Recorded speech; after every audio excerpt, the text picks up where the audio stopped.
What's going on, everyone? Today we are looking at the largest Lego Technic tractor, or largest tractor that Lego has ever produced in an actual set. Like I said, it's a Technic tractor. This set is it's the Claas 5000, Class 5000, Xerion. I don't know. Don't quote me on the name. I'd never seen this tractor. Honestly, I thought it was more of a European tractor. Apparently, they're all over the U.S. I guess part of that is where I'm at in Missouri, and places I've traveled, I've never really seen a dealership for this brand of tractor. So I've educated myself a little bit on that. Apparently, they're all over the U.S. and Canada. This is one of their larger ones. I think the next size up than this starts to go to the TRACs, or they've got one of these that's a dually model. So this one here, I was hesitant at first when I looked at it and kind of thought about buying it. I'm like, well, I don't know if it's a tractor. Is it more for, we've got the grapple here on the back for logging. I'm like, well, maybe it's just like a big log skidder. But no, we'll get into that.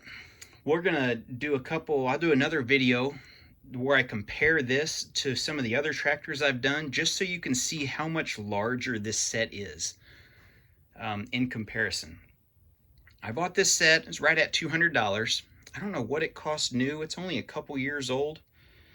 But yeah, I got it new in the box, right at $200. That may have been, I wouldn't doubt that's probably what it cost new back when it was on the shelves. So let's get into it, because this thing, it is a Technic tractor by all means, with a lot of technical features and techniques that I've not seen before. It takes up pretty much my entire space for filming, so I may even have to move it down on the carpet to be able to show you guys just all the features and not bump the camera 1,000 times trying to do this. So I'm going to attempt it to start with. First up, we'll move it back some. We've got the hood. The hood does come up, and you can see that little bar right there. So we've got a thing to put our hood. It does come with a battery box.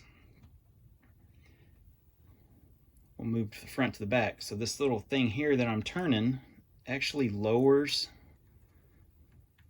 this front part. These plates, they're just Technic, I don't even know, it's just a newer Technic piece, but they're meant there to sit there and kind of resemble counterbalance weights for the front. So we'll move that back up just to get it parallel with the ground. And when you look at the pictures on this, if you guys search this just in YouTube or even on Google, some of them have those counterweights, and they look, I mean, that's spot on, 100% right. So, that's a great feature. I'll tell you guys the biggest downfall to this set by far. You have a battery box, you have a motor. It does not power the wheels. You cannot turn this on and watch it drive across the floor. I don't know why. When I got done building this, the grapple is a separate build on its own. When I got done building this, honestly, I thought I did it wrong. I started looking through the book again. I'm like, there's no power to the wheels. There's no gears. There's no nothing that goes to power any of the tires. It probably took me 10 minutes to realize that, and I actually got on YouTube and looked at Lego's official release video of this when it came out a few years ago, and they don't mention anything about that. The gearbox only works the cab and the grapple. That's so, I think, a big miss. So let's get into other features. We'll put the hood down, and let's see what else we got. Now our tires, one of the features, I've got to show this in different views and different directions because it's not really going to work that well just with this little space. So it's got 3 features to turn the tires. The first one, where just the front tires turn, and your gear to turn the tires is right here. You can see that move. We'll zoom in on that. You can see it move there. Okay, so I'm going to take the camera and we're going to zoom out, and we're going to look at this up close. So back here, we've got this red gear here. And the way it is now, it's in front wheel steering. You got to put little stickers on there. So if I move it this way, which it doesn't like to move by itself sometimes without, when it's got some friction on it. So if I move it there and turn, now I'm in crab steering mode, which it means the wheels, they're going to turn like that. So when you drive, this tire and this tire, they're not going to be in the same tread pattern. It's really hard to explain, so I'm going to put this on the ground in a little bit and show you going across the carpet just so you can understand that feature. I'll move it back to straight. Let's see if I can get it all the way over. Okay, now this last feature here is going to be quad steering. That one you can see a lot easier. So the super sharp turns, that's what we're looking for. Okay, so the features for that. That's a cool feature. The other thing here is the cab rotates. So you've got this big grapple on the back, which I couldn't find any realistic photos of that showing, you know, something really made, but we'll run with it. Apparently I've done one thing wrong to this set where I've put in one piece, but I can't figure out what it is, because this actually rotates back. But it's supposed to rotate back by itself when you turn the mechanism on. I can't figure out why, but when I turn it on, and the gears are over here, we'll look at those in a second. Let me get this. Let's see if I can get it. Okay, this should, or not. There we go. So it rotates my cab back forward, but I can't figure out what reason it won't go to the rear. So there's that. Cool feature. The tractor can be, you know, drove front or back. The same 3-point hitch, if you want to call it that, lift arms on the back are on the front, and the PTO shaft does run from the front all the way up here if you wanted to put something on the front all the way to the back. So I could actually put this grapple on the front if I wanted to. Everything's compatible, which that's really cool. I've never seen a tractor do stuff like this. We'll get up close. You can see the seat. Get up here. And he's got a little bit of a, move that back up some so you can see it. He's got a display. And his mirrors are sideways. So yeah, it's a really cool feature. So this one side has our steps. When I flip this around here in a second, you can see that's where the gearbox controls actually are. Move the hood up again so you guys can see. That's the type of motor. It uses 6 AA batteries. Yeah, just try to give you a little bit of an overview of it.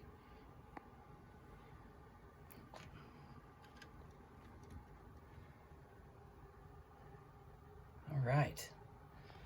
So let's get this turned around and we'll look at the other side. All right, so I wanted to show you one other thing. I grabbed a 16x16 plate just for reference on how tall this thing is. So you can see the back fender, the little flag there is just above that. So if we go to here and go back, we're almost, if you count the back where the actual, I guess, an implement is, it's 32 studs high if you're counting off of this part right there. That's incredibly tall. I'm going to do another video looking just at the rear implement because this video is going to get too long just looking at these features. So here's our gears. I don't know if I've got them totally right. Like I said, for some reason I can't get this to turn back. If I unlock that, I can move this back. Now this is supposed to do it by itself, but as you can see, it doesn't. But if I turn it this up and then turn this, I get it to come back. But that's a really, really cool feature. I think if we had the option, anybody, they would have rather chose to use that motor to turn the wheels rather than that, and then just do what I do and turn it backwards. By far, that's got to be what 99% of people would rather have. Now, other things on here, there's nothing really different with the other side. So what I'm going to do is put this on the carpet and show you guys these different steering modes, because you really can't see them. I know some of the videos that they show, the other videos that I've seen, they don't show you that. They just show you a little thing on a table like I've tried to do, and it's like, I still didn't understand it. So let's put it on the ground and figure this out together. All right, guys, so I got to stand in the hallway to do this. And the lighting may not be the best, but we'll figure it out. So the steering that we have is right here. I've got it in a quad mode, and you can see the wheels, all four wheels turning. The front fenders also turn with the vehicle. So there's all four. Now to line it back, you gotta line everything back up before you move this lever, which it does not like to go sometimes unless everything is perfectly straight. Now this should be, as you can see, with the white not being stationary there, the red moving, this should just be two-wheel drive, and it is. See, the back wheels don't turn. Okay. Our last one is the crab steering, which will move this all the way over. And what I'll do is try to get back a little bit so you guys can understand this.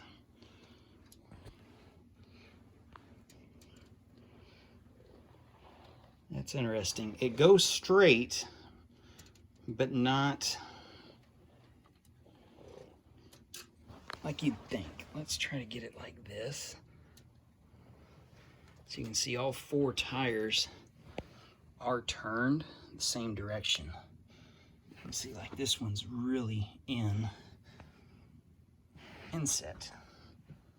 So when it comes at you, and if we move the tires back,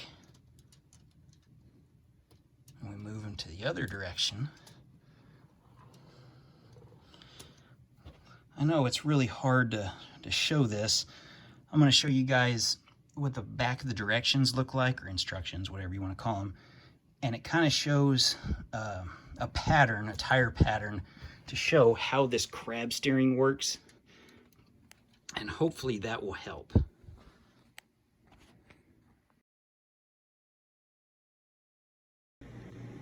Now here we're going to look at some of the specs. Now that's the real one, what it's really supposed to look like, you know, as opposed to the Technic set. We'll look at some of the features. 31 miles per hour top speed, 530 horsepower tractor. Now here's those features that we looked at earlier with the different gears.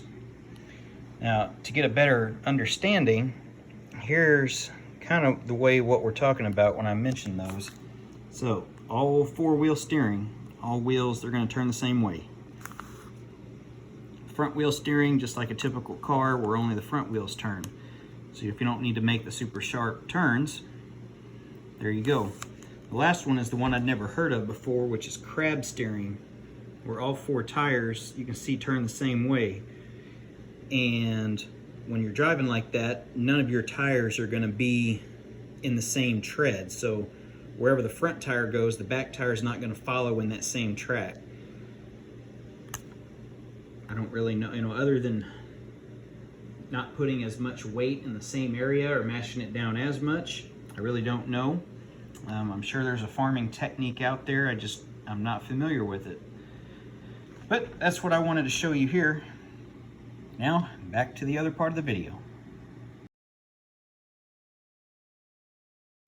All right, so hopefully that explains it a little better. Two last things I want to show you guys here. Now, My little area where I film, I use base plates. I've got 3 of them, actually 6 total here. So this one raised piece right here is just connecting them. This model, front to back, counting the implement, counting the grapple, is over 2 base plates long. If you don't count the actual grapple and just the implement, so basically around right here, it's roughly 2 solid base plates. So, you know, size-wise, length-wise, it's comparable to, you know, like some of the larger Technic Speed Champ cars. So that's incredible. Now here's what I was going to show you. My last thing is to show you where the PTO shaft runs. So you can see it goes all the way here. Zoom in. Right there is where you can connect anything to the front of the tractor. You can see it goes all the way through the back. And that was just one of the weight plates on the front of the tractor. You can see the grapple in motion there. It's not doing anything because I don't have any of the gears in line. We'll look at that in another video. Stay tuned for that one. But yep, there's that. Let's try to set this back up. We'll turn this off. And as more of the weight plates fall off, so we're still in crab mode, so we'll just leave the tires like that. It's one thing bad about it with these front plates, the weight plates, they're just on there. They didn't give you anything to kind of cover those. So that's weird. You know, I mean, a little, the 1x1, just something to lock those down. It's really strange. But other than that, guys, that's what I got for today. Stay tuned. We'll do another video on the grapple attachment. And we'll do a little comparison, quick comparison video of what I thought was one of the, probably the second or third. I probably have the third and fourth largest tractors also. I don't have the second one. That one came out in the early 80s. I still need to get it. It's on my want list on Brickset. I've looked at them a few times and trying to find one that's in good shape. It's on my list, so it'll be here at some point. Who knows when? Whenever I decide to buy it. Now here's the box. You can see it says 2-in-1. There's really only, it's like a 2-in-1 implement. I forgot to mention it does come with the battery box and the motor, so you know that's a great addition there. So you can see what the box looks like, the box art. We'll flip this box over and try to get the glare out. Now this is the same tractor, it's just got the cab turned around backwards. That's why it looks a little different. I'm trying to get this glare off because that's horrible. But there is the online directions for the grater blade. Some other features. I didn't cover everything good enough. So yeah, there's our cab, how it can rotate forward and back. But yep, that's what the other implement is. I don't know, you know, they show it like this, we're driving forward or driving in reverse with the cab. I'm probably content just leaving it with the big grapple on it. I'm sure you don't use all the pieces, I really doubt it. All these pieces, you're going to come from your front weight, you know, right there. But, yep, that's what we got for today, guys. It's a great tractor. I know it took me less than 8 hours. I got almost all the way to the end and realized there was a gear that I missed, and it was on like step 14, and I was on step 400 and something. So you can imagine the frustration. If you've ever done that, let me know, make me feel better. I'm not the only one that does that with Technic sets. Anyway, thanks for watching, guys. We'll see you in the next video.